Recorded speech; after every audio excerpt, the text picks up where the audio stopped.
আমি সর্বশেষ একটা শুধু প্রশ্ন করব যে আপনি তো একজন ওস্তাদ, এমন ছাত্র গড়ার জন্য ওস্তাদের প্রতি আপনার পরামর্শ কি থাকবে? আমার একটা স্লোগান আছে, শারীরিক শাসন মুক্ত, মানসিক ভয় মুক্ত, আদর্শিক হিফজখানা।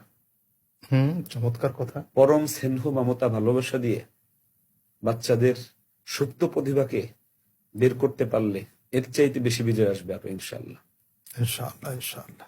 আমি এই বক্তব্যর আমি জনক, এই বক্তব্যটা আমার, এই বক্তব্যটাকে আমি লালন করি, এটাকে আমি ছড়িয়ে দিতে চাই বাংলাদেশের প্রত্যেকটা হিফজখানায়, যে প্রচন্ড শাসন করে নয়, শারীরিক শাসন মুক্ত, মানসিক ভয় মুক্ত, ভালোবাসা দিয়ে বুঝিয়ে বাচ্চাকে মানুষ করলে আমার মনে হয় যে এখন যতটুকু লেখাপড়া হচ্ছে এর চাইতে অনেক বেশি হবে।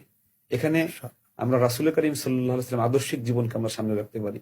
রাসূল করিম সাল্লাল্লাহু আলাইহি ওয়াসাল্লাম পৃথিবীর শ্রেষ্ঠ শিক্ষক ছিলেন এবং উনি শারীরিক শাসন মুক্ত, মানসিক ভয় মুক্ত, পরম বন্ধু হিসেবে শিক্ষক ছিলেন।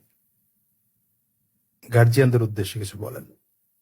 গার্জিয়ানদেরকে আমি বলবো যে ওনাদের যদি গুণামুক্ত জীবন ওনরা ধারণ করতে পারে, যেমন জাকারিয়ার বাবা আমাকে খুব গর্বের সাথে আমাকে ও সৌদি টেকার পরে বলেছিল যে হুজুর আমার ছেলে 1 নাম্বার হবে।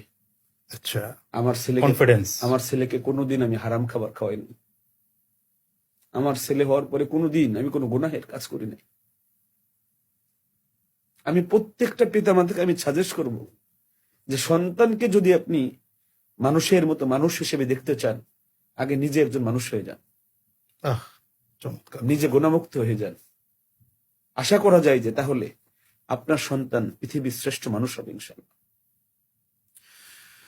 অনেক কথা বললাম আপনার সাথে, আমি যেন কোথায় হারিয়ে গিয়েছিলাম। ইচ্ছা ছিল খুব ছোট করব, কিন্তু মনে হয় যেন আরো লম্বা করি।